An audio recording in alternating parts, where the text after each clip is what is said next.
Yeah, we're recording, we're sorted. Ooh, good stuff. Okay, so I was saying thank you everybody for tuning in. This is obviously going to be a slightly different experience from seeing you all in person, but I very much hope that you're keeping safe and well, and that this proves an interesting diversion, at least, from these current events we're living through at the moment. So I'm going to be talking for around 45 minutes, and there's going to be plenty of time for questions at the end as well. Although the talk is officially going on till 7 o'clock, I'm more than happy to stick around if people have got more questions. Always happy to talk more.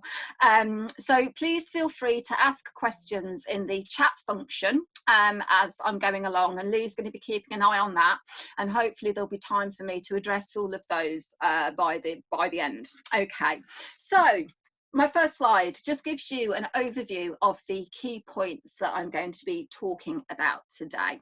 Okay, so right now, if we think about the Victorian freak show today, I would not be at all surprised if it fills you with horror.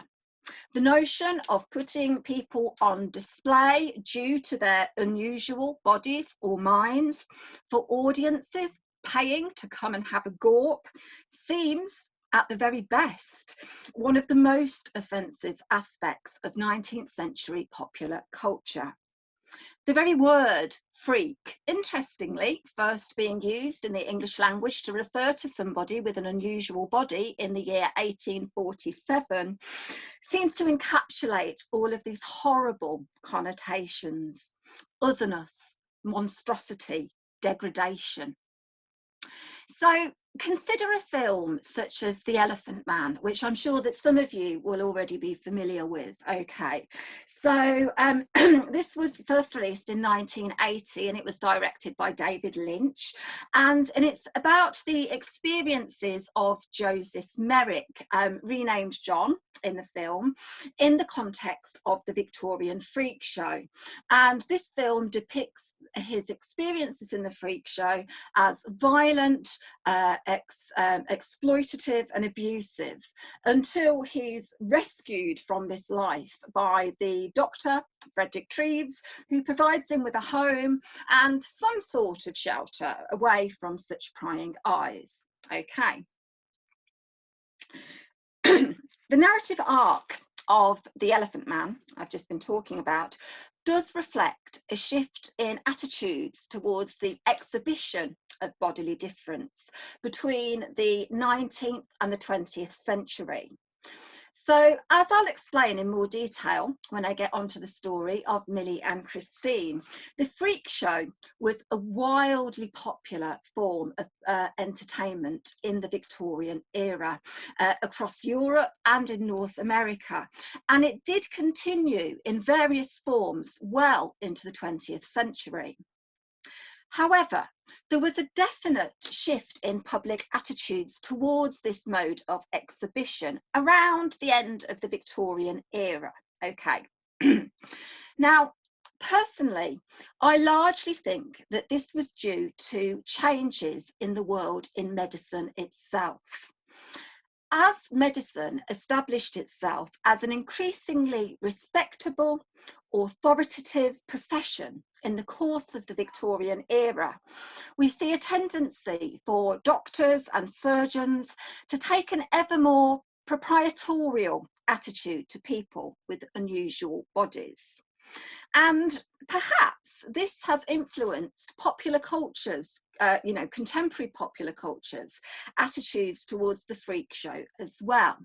So I've got this quotation here on my slide, which is from Alice Dreger, who's written a really interesting book about conjoined twins, and I've got a list of references at the end in case people want to follow those up.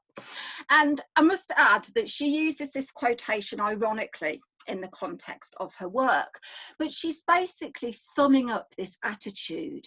These poor people used to be stuck in freak shows, and now they are saved by medicine.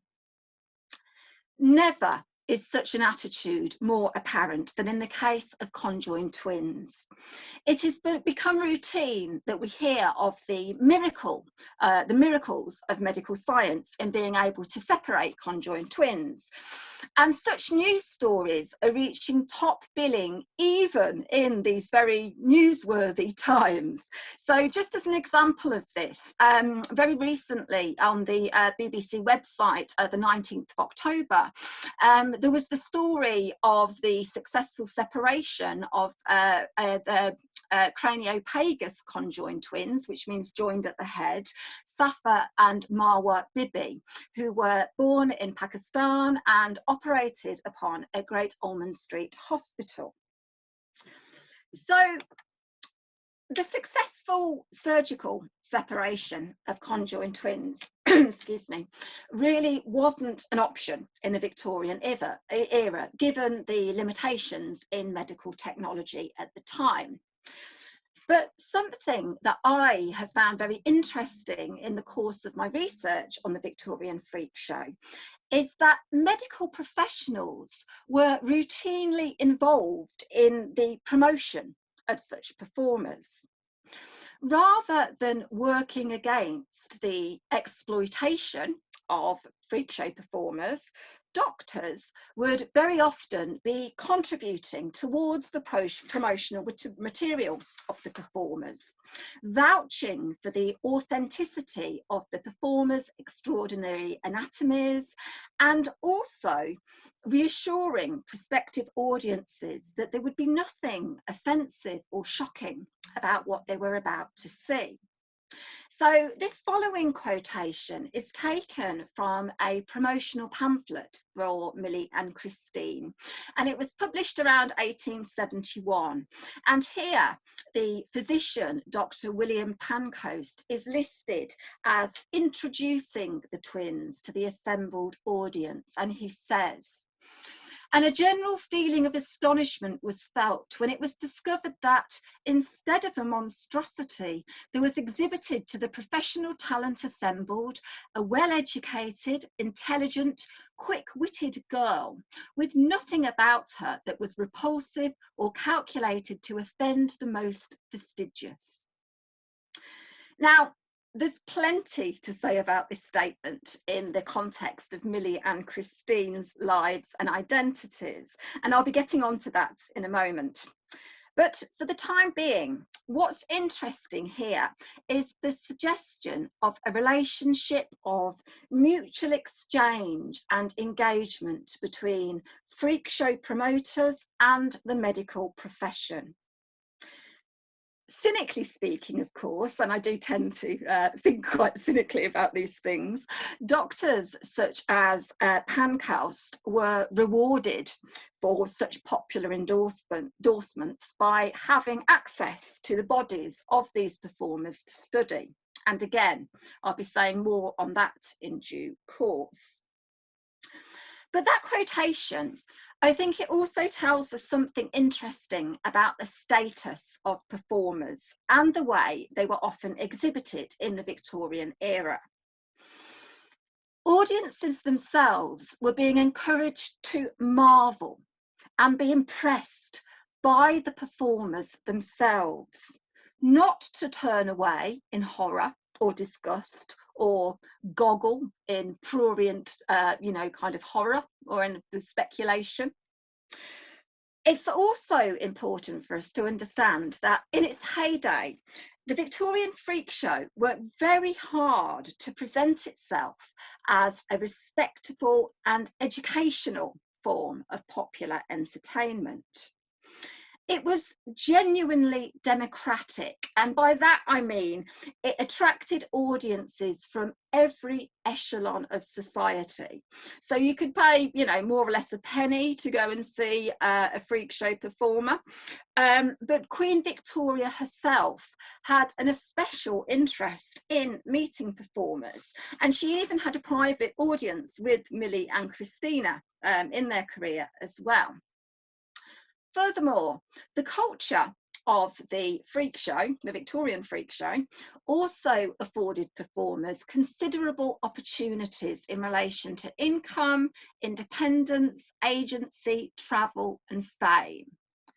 Now, I want to make it absolutely clear here that I'm not trying to persuade you of the merits of the Victorian freak show or to celebrate it as a wholesale haven for people with unusual bodies and minds. That is clearly not the case, as we're going to see.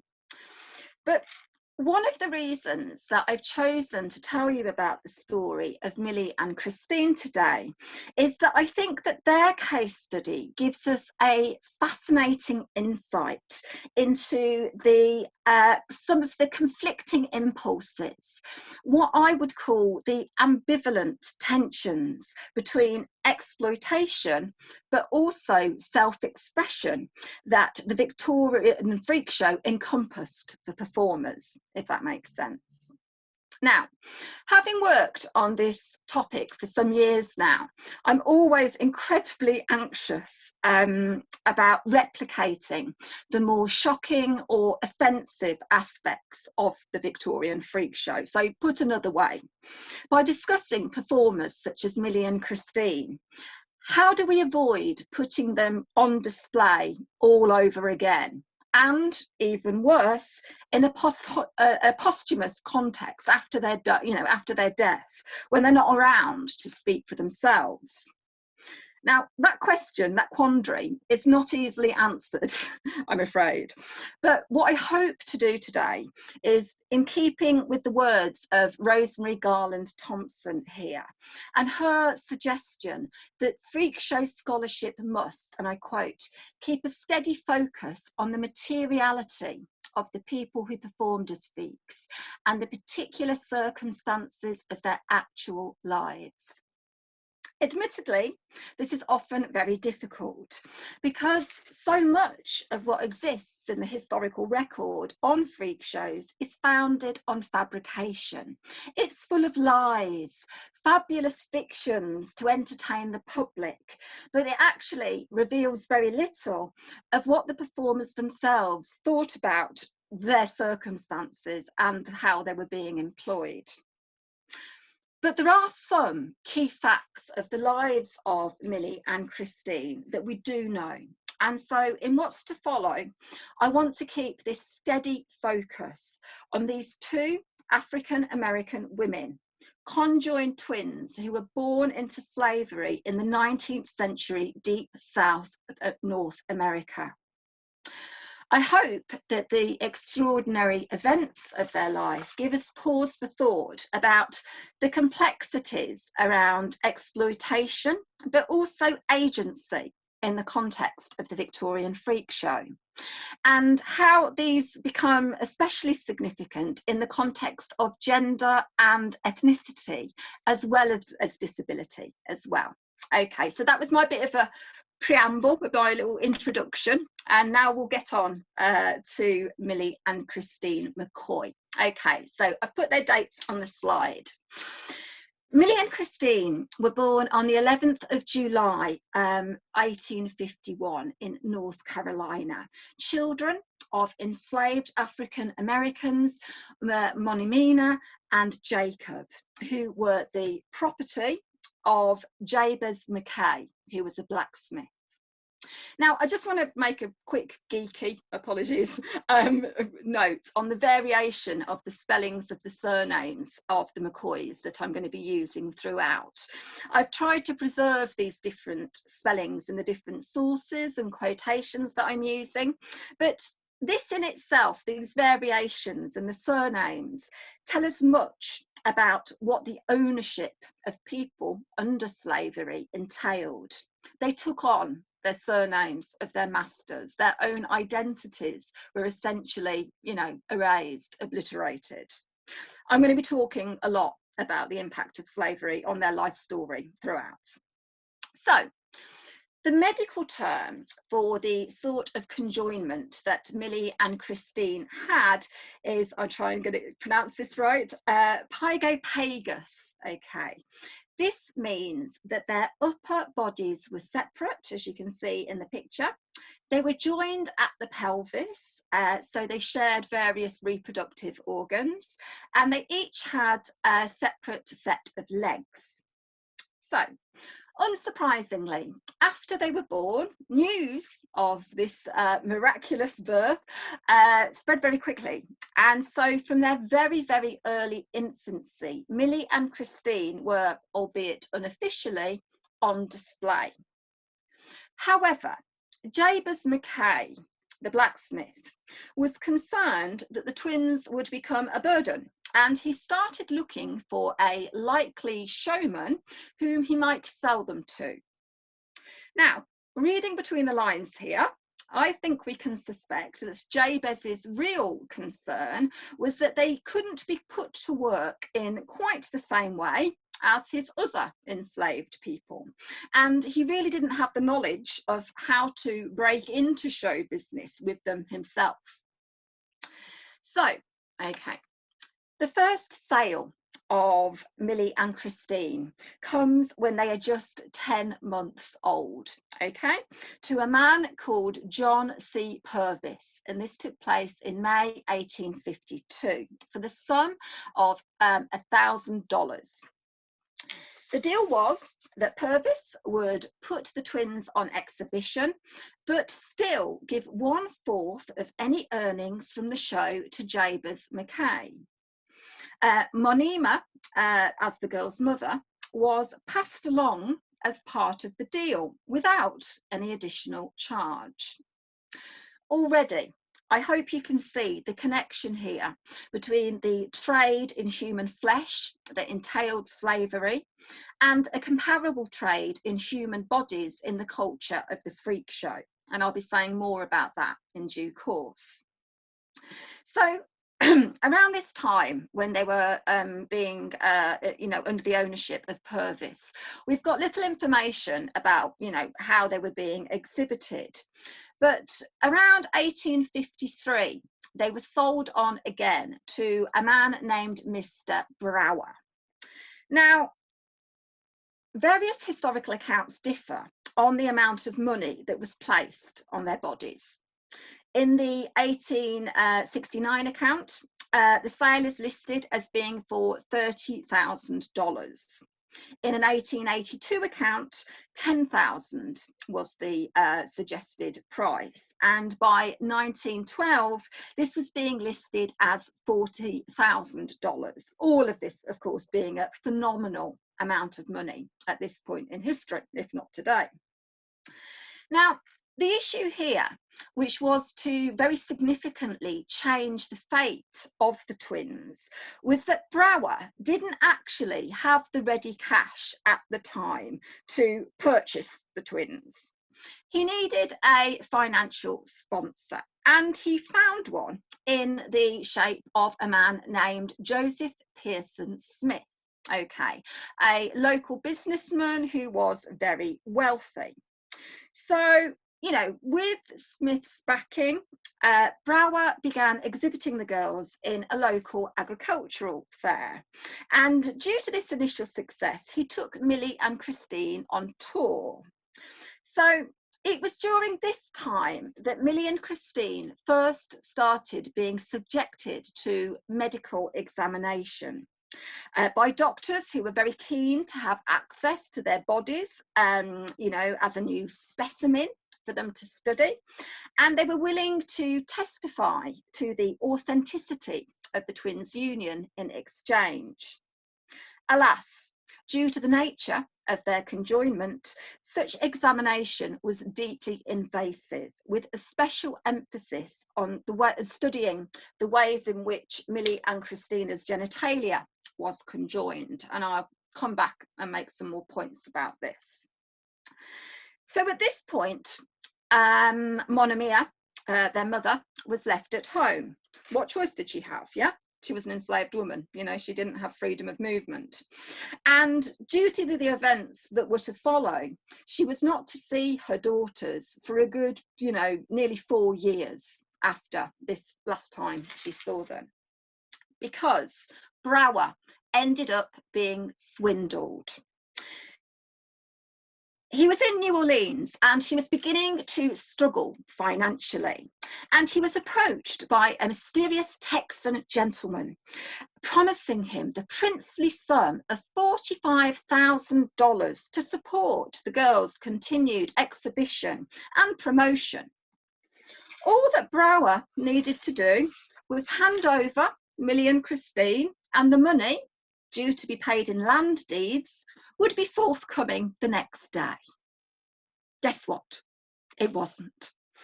Millie-Christine had been kidnapped. Although Brower searched for them for some weeks, it was to no avail, and he had to contact Joseph Smith to tell him that he, Brower, personally was bankrupt, and the twins now legally belonged to Smith, if he could find them. An account of Monimia's reaction to hearing of the loss of her daughters is to be found in a promotional pamphlet dating from later on in the twins' career, and I've put this on the slide to read to you. Words were inadequate to describe the anguish of a parent on learning the fate of her child. For a time, she was perfectly frantic, during 6 days refusing food, and for the same number of nights, her eyes did not close in sleep. Now, before I continue with the twins' story, I just want to say a word on these promotional pamphlets, because I'm going to be quoting from them at various points throughout my talk. These were often known as true life stories or true life histories, circulated at freak show exhibitions, and the truth that was being trumpeted in the title was often deeply ironic. More often than not, such documents were written by unscrupulous managers and were very often blatantly ridiculous fabrications. So these pamphlets, they should always be treated with caution as accurate historical records of the lives of freak show performers. Yet in this particular case, we can only imagine how this little quotation captures the slightest glimpse of the horror and heartbreak that the twins' mother endured on hearing of the loss of her daughters again. Okay, so for Smith's part, he did take his responsibility for finding the girls very seriously. Again, cynically speaking, of course, he wanted to regain his property. But he did take Monimia along with him, which perhaps does tell us something of his character, maybe. So during the time when the twins, or should I say their unscrupulous promoters, were on the run, they were exhibited in all sorts of places over the, North America, Canada, including P.T. Barnum's very own American Museum. And that was taking place in 1854. We didn't see that bit in The Greatest Showman, did we? As I said, we always have to be skeptical when incorporating information about these true life promotional pamphlets. But there was one published in 1869, which I use at various points in the talk, entitled, and I've put this on the slide, The History of the Carolina Twins, told in their own peculiar way by one of them. So it was presented as a form of autobiography. And I personally think, and we have to use a bit of imagination here, and it is about personal perception, but I do feel that there are some aspects of this document that ring true. Okay, so for instance, in this, the twins supposedly explain, the man who took us away could not, or rather did not dare to publicly exhibit us, but gave private exhibitions to scientific bodies, thus reaping quite a handsome income off 2 little black girls who he had stolen away. If these are the words of Millie and Christine, the quotation shows us very clearly their understanding, not only of the connection between the trade in black bodies in slavery and extraordinary bodies in the freak show circuit, but the trade in bodies that medicine participated in as well. So, Smith and Monema had various near misses in seeking the girls in North America, but the ownership of Millie, and note that I use that in scare quotes all of the time, the ownership of Millie and Christine would change several times during these years. It was very difficult to track them down. So the trail eventually led to England, and even in England there were various confrontations, subsequent escapes, and it was being reported continuously in the British newspapers at the time. However, now we're up to early January 1857. Okay, Millie and Christine, aged just 5 years old, are being exhibited in the exchange rooms on New Street in our very own Birmingham, in the UK. Now, the promoters at this point, main promoter was William Thompson, but there was some involvement with a manager who was working alongside, who was calling himself Professor Miller. Okay. At this young age already, the girls had been taught to sing, to dance, and to chat with visitors to their exhibition. By the time they reached Birmingham, Smith and Monema had enlisted the support of the American consul and Birmingham's local police force. So, and brace yourselves for this. This is the scene of Millie and Christina's rescue from the exchange rooms in Birmingham, retold as in a pamphlet which dated from the early 20th century. Okay, so bear with me on this one. A portion of the police selected for the purposes and disguised, Mr. Smith and the mother procured tickets of admission and entered the hall as casual visitors, impelled only by the general curiosity. No sooner, however, had the keen eye of the mother caught a glimpse of her long-lost child than she uttered a scream of the most heart-rending pathos that the audience simultaneously rose to their feet, wondering and astonished. The mother, overpowered, fell fainting to the floor. While this scene of excitement was going on, the exhibitor, attempting to secrete the girl in an adjoining room, but an honest Scotchman, divining his intentions, placed his back against the door and, bringing himself into a position that a pugilist would have delighted a pugilist, cried out, and I fall out of character here, I'm not going to attempt a Scottish accent, I apologise in advance to any Scottish viewers. You'll nae tak the barn out the door, main ye wallop me first, and I nae thinking you'll do that. Such a scene of excitement as this denouement created has seldom been witnessed. The women fainted, and the men, learning of the true state of affairs from the chief of police, who mounted the stage for the purpose, threatened with immediate and summary punishment the sordid villain who had stolen for the purposes of gain a helpless child. He managed, however, to escape by jumping from the second floor window, which hazardous feat alone, for the time, saved him from certain and well-merited punishment. Well, I don't know about you, but this passage reads suspiciously close to Victorian melodrama to me. However, the rescue, however it happened, did take place. And that night, Millie and Christine were reunited with Monema for the first time in about 4 years. However, more real-life drama was to follow. The promoter, Thompson, had the nerve to arrange for the service of a writ of habeas corpus on Smith, Monema, and Christine and Millie. So they all had to appear at the Court of Admiralty the following day. and the debate, the decision that was being take place was who owned these, two young girls. The court decided in their mother Monimia's favour, and that she should keep her daughters. However, somewhere along the line, that other former manager, Professor Miller, got involved again.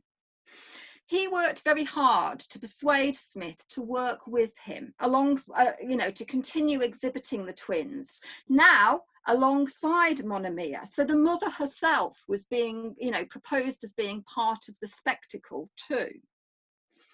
Quite incredibly, given everything that had gone on, Smith apparently agreed to this, and he signed a 3-year contract to continue the round of exhibition in Europe. Unsurprisingly, how can we possibly blame him? The McCoy family were increasingly angry with the way they were being treated by Miller and his crew.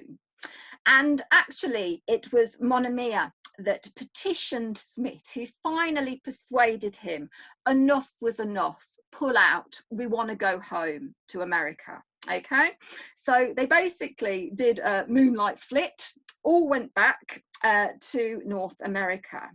So by the end of 1857, the girls were home with Smith as their manager though, and they would be on the road on and off until 1861.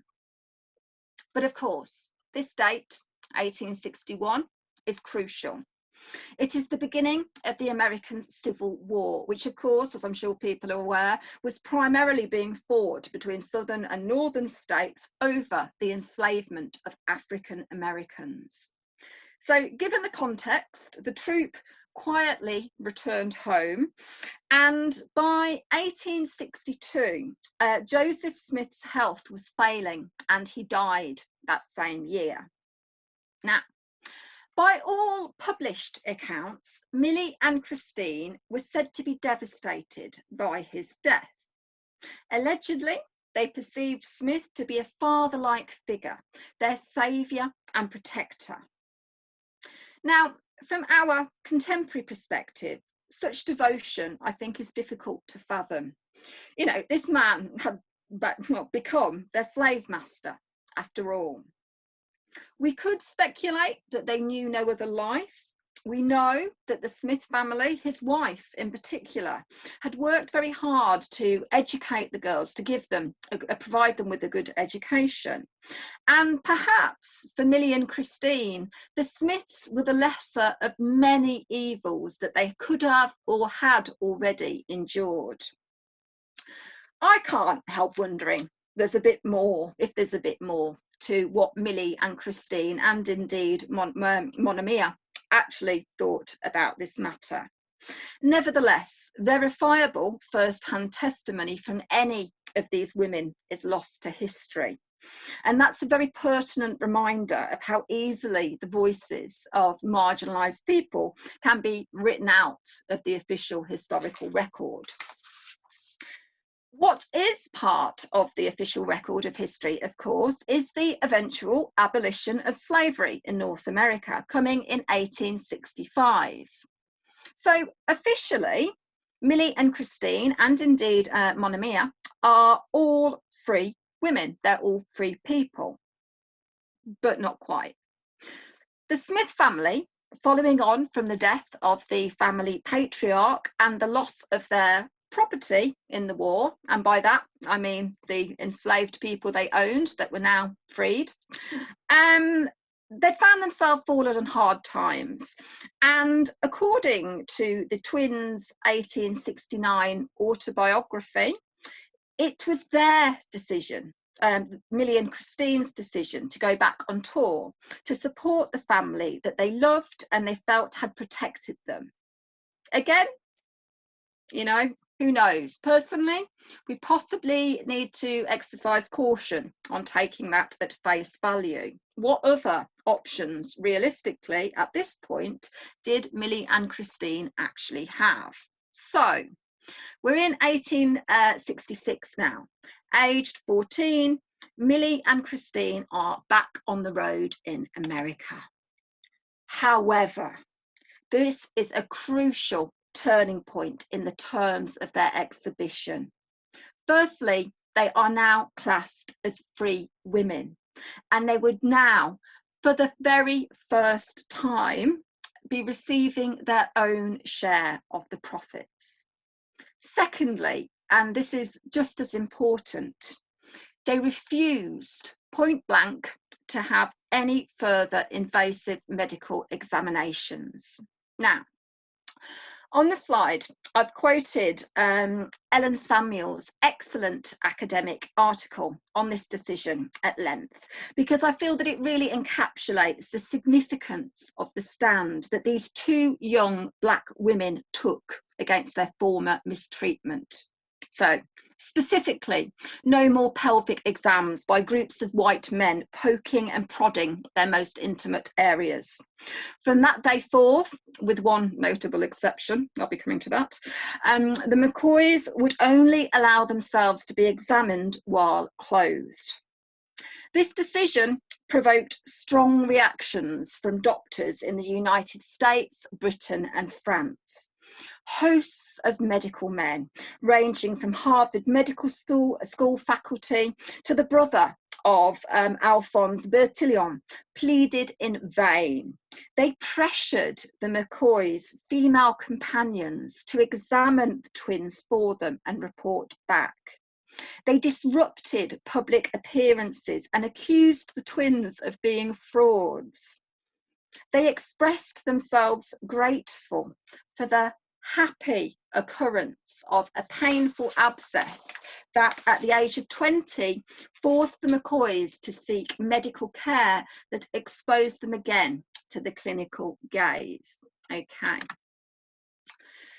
Remember earlier in the talk, I quoted from a certain medical professional, William Pancoast, whose testimony on the twins was featured in a pamphlet around 1871. I won't read it out again, but I've just put it there for reference. It was Pancoast that would take this last opportunity to intimately examine Millie and Christine, and he photographed them from behind, partially undressed, to reveal their conjoinment. Now, I have taken the decision not to reproduce this photograph, but I feel that Pancoast's description of Millie and Christine's attitude on that day is telling enough. They clung to their raiment closely, as it may be seen, and it was only by earnest entreaty that they were willing to compromise by retaining the drapery as photographed. The expression of their countenances shows their displeasure, as their features ordinarily express great amiability of character. At this stage in their career, Millie and Christine were as independent as performers as they ever would be. They were drawing in around $600 a week by some accounts for their performances, and they'd returned by this point to Britain in both 1869 and 1871 under their own terms. They travelled the world, they had an audience with Queen Victoria, and they were some of the highest billing performers of their time. But in this last, very, for me, upsetting example that I've offered today, it is the medical profession that exercises an exploitative right of access to their body. Their protest is very clear, I think, from Pancoast's description, but they needed medical treatment, and these were the terms on which they would receive it. Okay. Now, there are many other fascinating anecdotes to tell from the life of Millie and Christine, so please forgive me for drawing this close to a talk now with a few reflections on what we should make of, or what we could make of all of this. Or maybe you'll be relieved, I don't know. I don't know how I'm doing the time. Oh, so. Okay. You might have picked up in some of the quotations that I've been offering in the course of this talk that during their lifetime, there was a frequent slippage, almost a confusion between referring to them as either singular or plural. Were the girls one or two? Okay, some accounts of their lives refer to them as Millie-Christine hyphenated, in a move which for us, I think, seems insulting from our contemporary perspective. These were two women who, although sharing some parts of their bodies, had independent thoughts and wishes. And yet, and this is important, they themselves would often sign off letters or write as though they were one person. Such was the depth of their psychological connection and the fluidity of their mutual sense of self, or subjectivity, we could say. Modern medicine tells us that the only way that conjoinment should be dealt with is via medical intervention. This is constantly shored up in those headlines of miraculous separation surgeries, so often performed by Western doctors, and of course the accompanying documentaries, which we may, if we wish, scrutinise from the comfort of our living rooms. I hope that my talk this evening has made it very clear that Millie and Christine's lives as freak show performers was very exploitative in so many ways. But was their treatment at the hands of the medical men of the day any better? I'm very interested to hear your views on this, but I think not. It's telling, I think, that Millie and Christine could envision a life back on the road, performing to audiences, telling their story, speaking with their spectators, but only on their terms, not framed by medical discourse and the prying hands of medical men. Millie and Christine's publicity material repeatedly made the point that they had no wish to be separated, even if this was possible.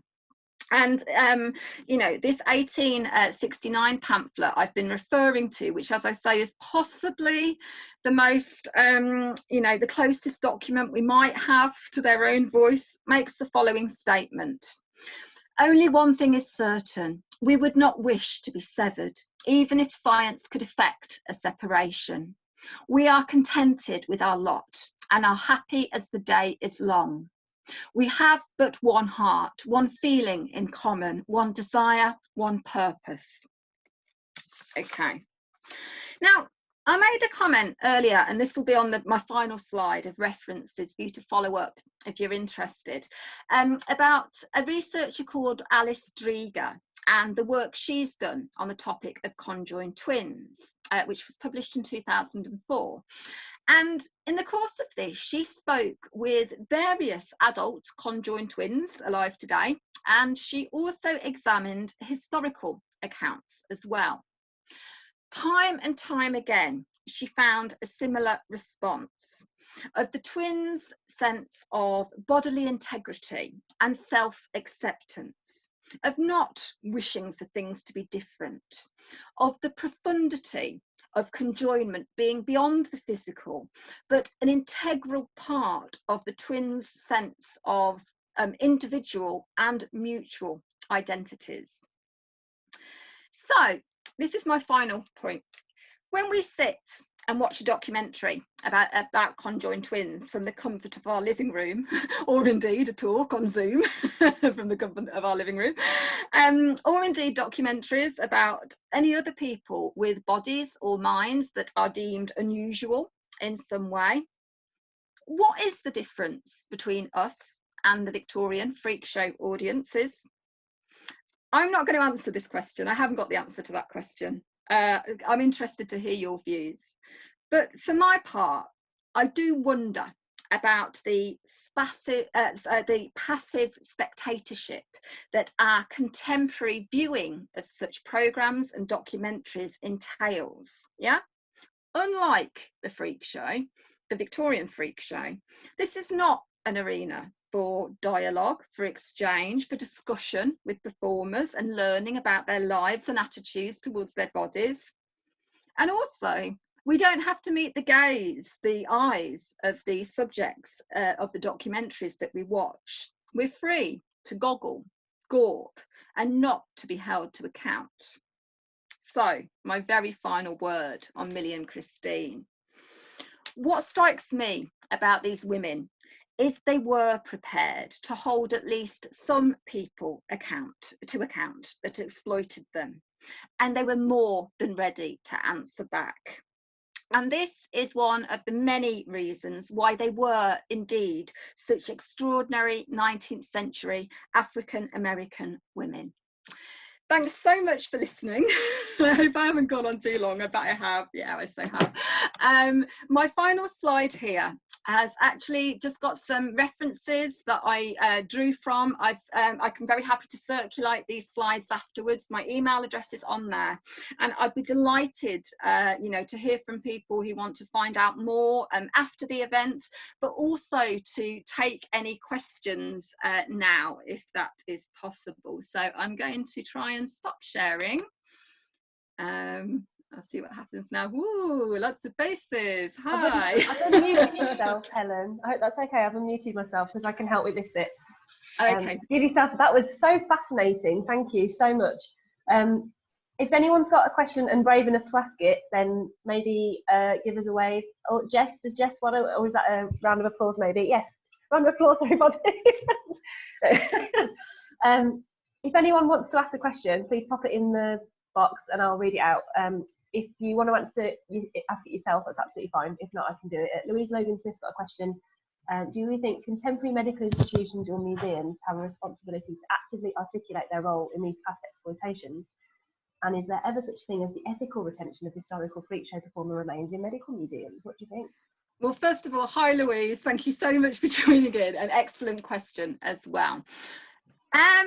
Yes, I do think that medical museums and institutions do have a role to actively articulate their the part they've played historically, and I think there's a comparison potentially. I'm not trying to make lazy comparisons between different groups of people here, but if we put this in the context of what we've been seeing very recently in the context of the Black Lives Matter movement and the reappraisal of colonial history and the monuments to colonial history that have been taking place, you know, I think medical museums, both in relation to you know, kind of racial exploitation and freak show exploitation and disability exploitation more broadly, should be following suit.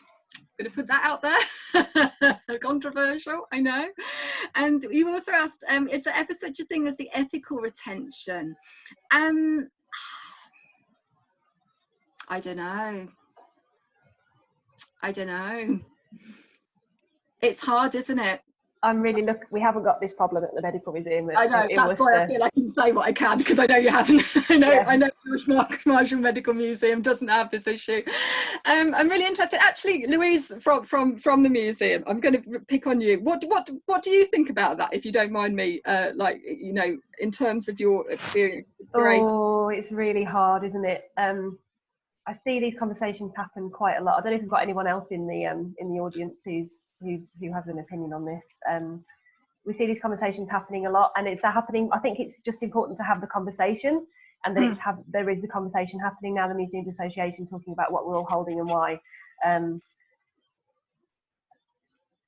I'd feel very uncomfortable having collections like this in my collection, and I think we don't collect any sort of remains or body parts. Yeah, I think that's how I would stand on that. But yeah, it's a hard one. It is a hard one. That's really cool. I'm so pleased to be able to draw on a curator here to sort of back up my point as well. And somebody also made a comment here about the story of Charles Byrne, the Irish giant at the Hunterian Museum. Absolutely right. I don't know whether people, I don't want to kind of go on at great length about this because there's other questions to answer. But yeah, and Louise Logan Smith knows all about this, who asked the first question. She's the expert on this.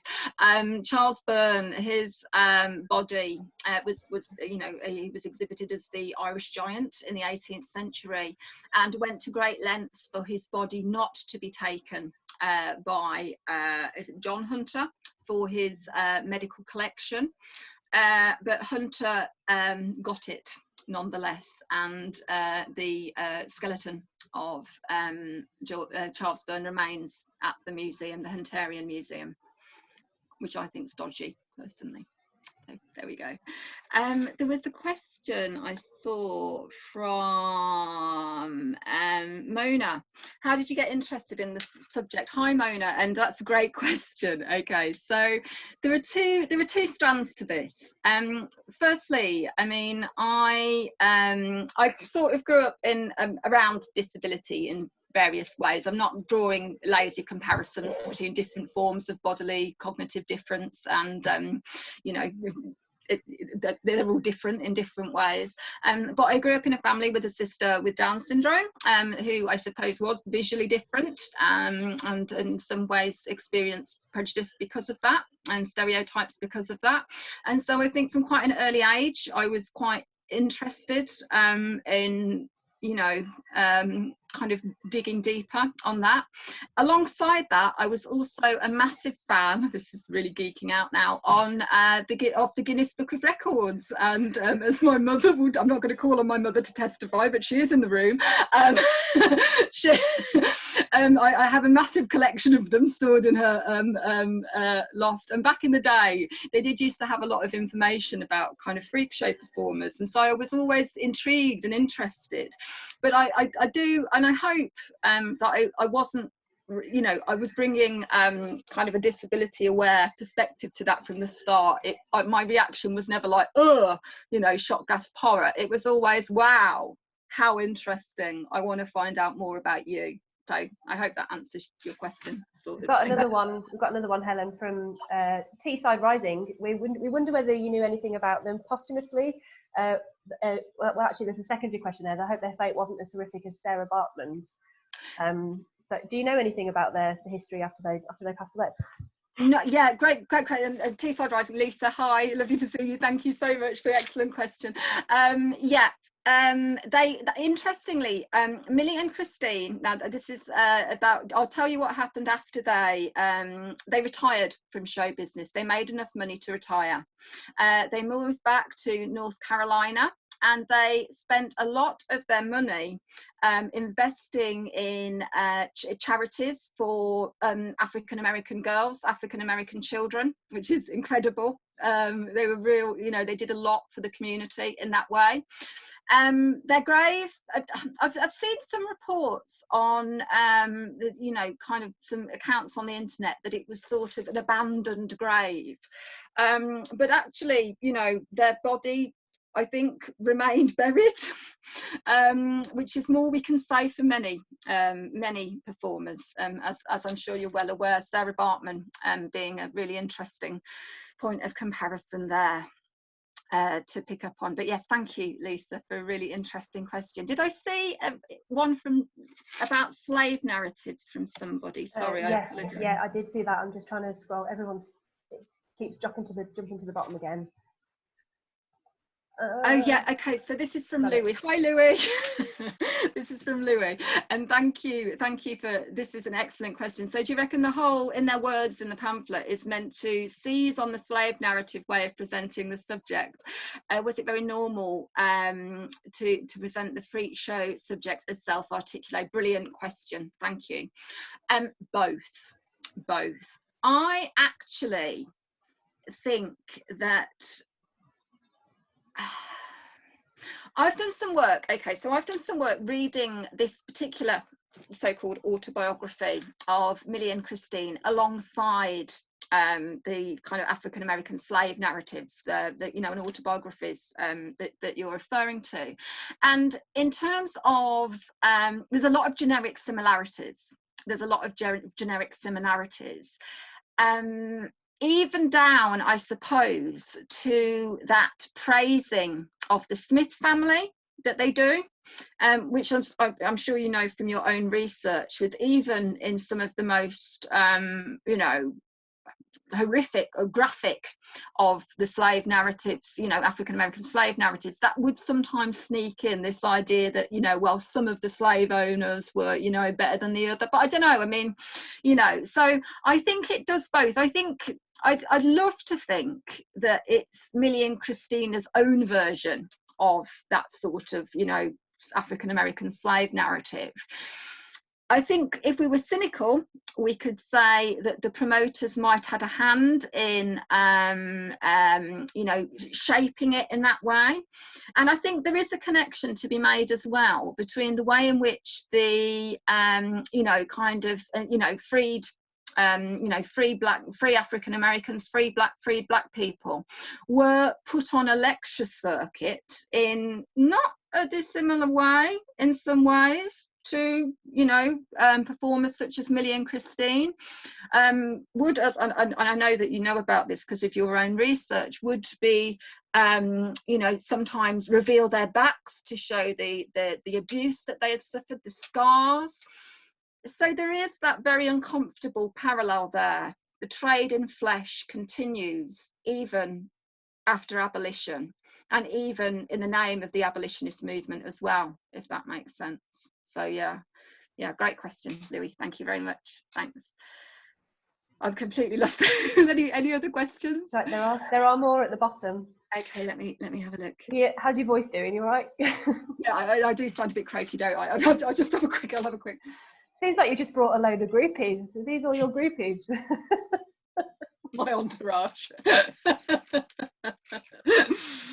Go on, someone asked me a horrible question.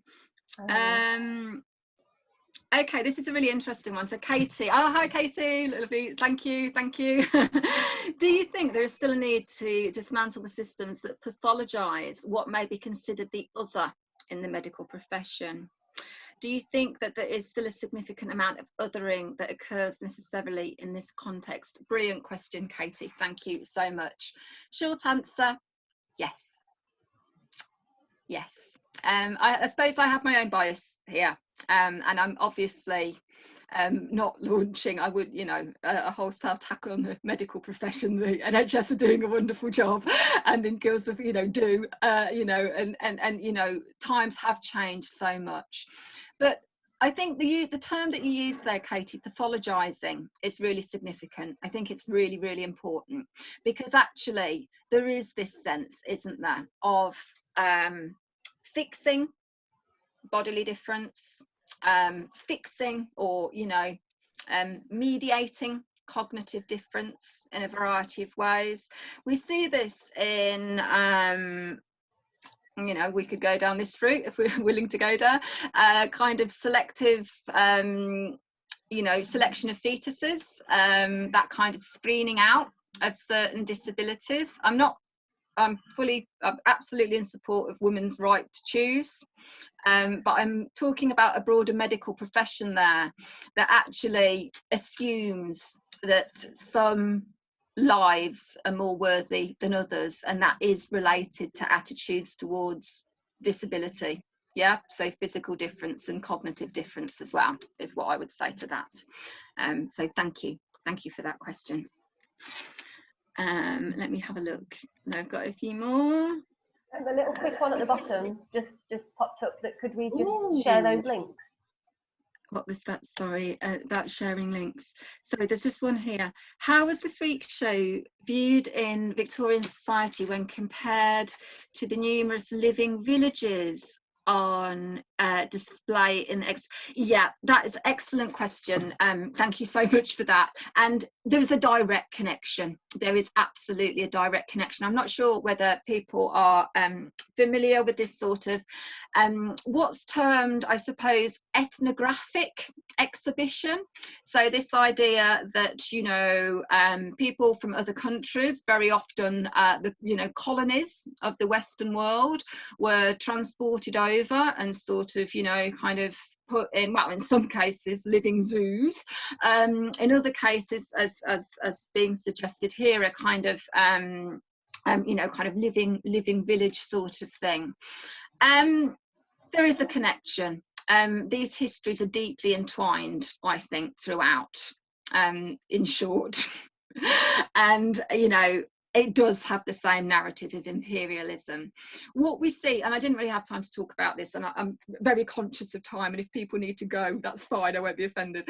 But you know, there is a narrative of you know, there's kind of two forms of presentation in the Victorian freak show. So there's the aggrandized performer, which is often where they are being celebrated as being more than the average person in some way, or otherwise perfectly respectable and, I use it in scale quotes, normal, aside from their extraordinary feature, whatever that may be. But we also have the exotic mode of presentation, and the exotic mode of presentation, which certainly at the beginning of their career, Millie and Christine were being presented as the African babies, basically the African twins as they were known, was always tied up with colonial ideologies. It was working to shore up the boundaries between the you know, imaginary superiority of European audiences to these savage, and I put that in scare quotes, spectacles on display. So yeah, I hope that answers your question, and thank you for a great question. And I think there's one here. So, oh, hang on a sec, I've just had one from Lois. Let me just make sure I'm getting everybody. So Laura, so this is from Laura, first of all. Hi Laura, and thanks for the question. Were Victorian freak shows seen in the same light as slavery, in that those were in favour and those were against? Excellent question. In the 19th century, no, it wasn't until really quite late in the 19th century, so that was around the time of Joseph Merrick, when there was actually, as I say, this shift in public perception, a sort of falling out of favour of the freak show. It didn't have that widespread popularity anymore. So although there were, say for example, at the turn towards the end of the 19th century, Barnum's performers, it's very interesting, sort of staged a kind of rebellion against the terms of their exhibition and sort of wrote a letter of protest. There are some rumours that suggest that actually that might have been a stunt cooked up by Barnum himself. I wouldn't put it past him, basically. Although, of course, always there are dissenting voices in any society. Ideologies are not all pervasive, you know, there were always people who object in various ways. There certainly wasn't a whole-scale movement, a social movement in the same way as we see the abolitionist movement. So it's a really interesting comparison to make, and thank you very much for that question, Laura, as well. And one from Lois. Hi Lois, fine, thank you so much, lovely to see you. I was interested in the description of girls as quick-witted, intelligent. Yeah, okay, no, that's really interesting. So how was the 19th century framing determined by their youth as well as their bodies?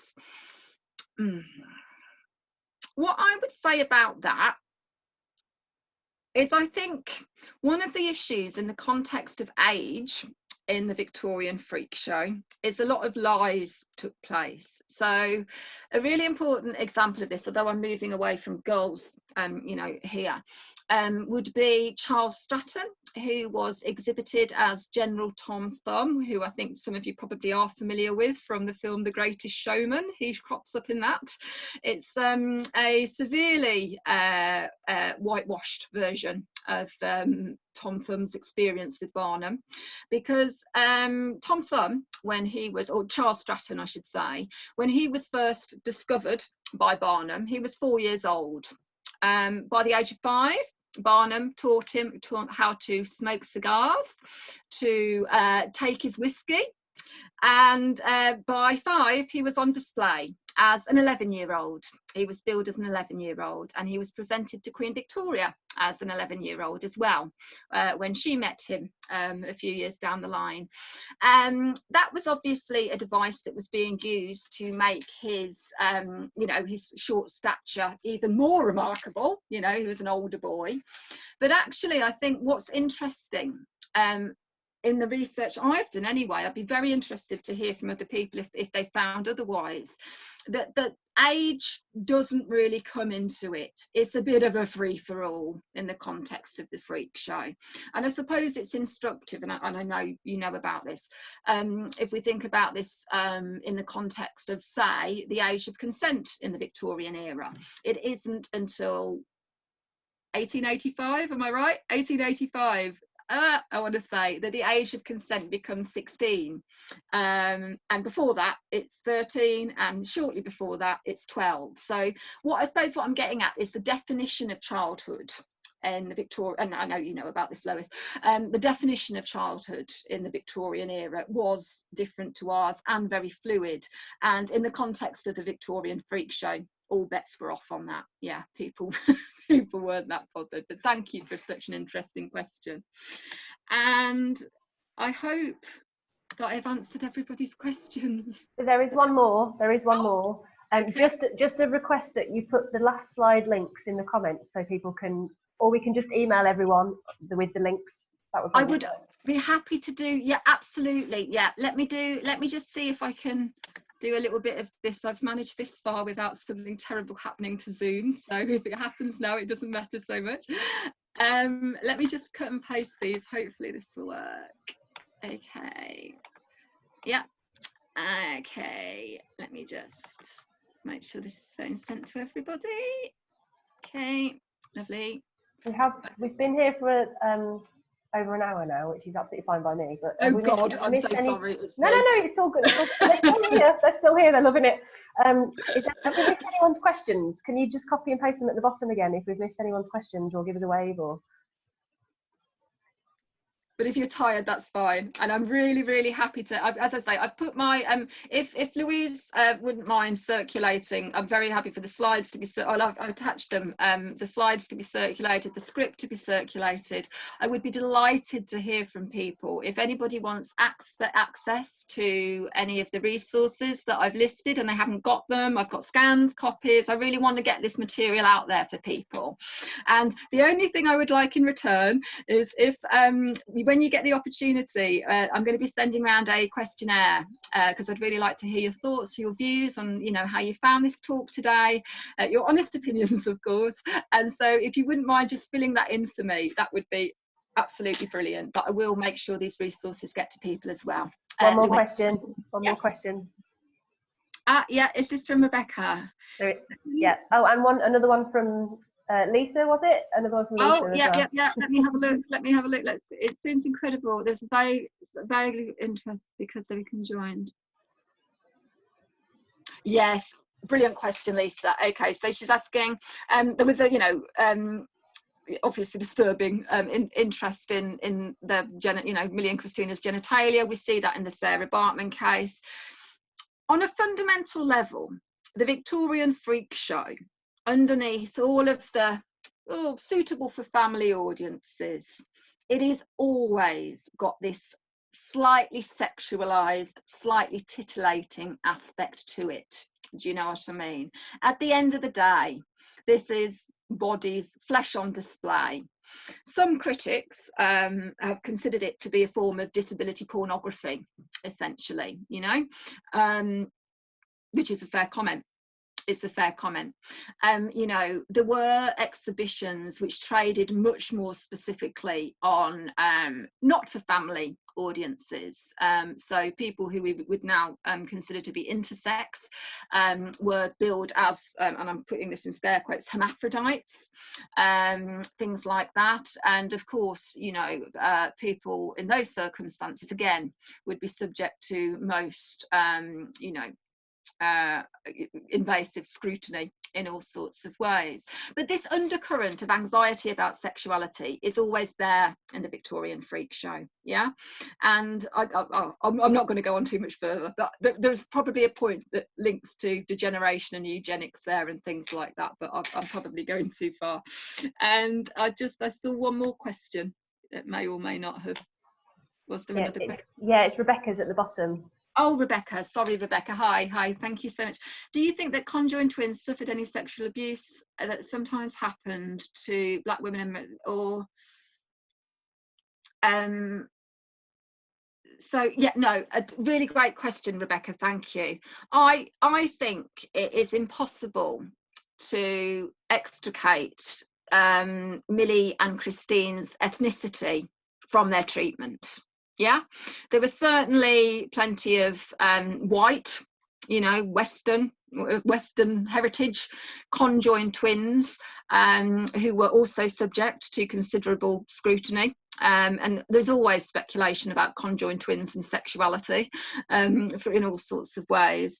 But I actually think that, yeah, you know, Millie and Christine, I think their insistence on having no more medical examinations demonstrates that they perceive this to be a form of abuse. Actually, they perceived it to be a form of sexual exploitation. And, you know, as I'm sure those of you, you know, who understand about the history of, you know, slavery will know all about this. This was completely de rigueur. Sexual exploitation, sexual abuse was the norm in the context of the enslavement of African American people, you know. So this was not an exception. This is all part of a very sorry matrix of oppression and exploitation and abuse in all sorts of ways. I hope that answers your question, Rebecca, in quite a depressing fashion, I'm afraid, but there we go. Okay, so I'm very aware that I've gone really over. No. They would have left if they had things to do. Come on, it's half term. Yeah, I'm sure there is dinner to eat though. But thank you so much for that. Can we all just say thank you to Helen with a little? Thank you. Thanks, guys. Thank you so much, and thank you everybody for attending, for the lovely questions, and thank you again to Louise and George Marshall Medical Museum. If you get the opportunity, do go and visit it. It is really, really interesting place, really cool. Nothing ethically dubious on display there. It's all good. So please do go and check it out.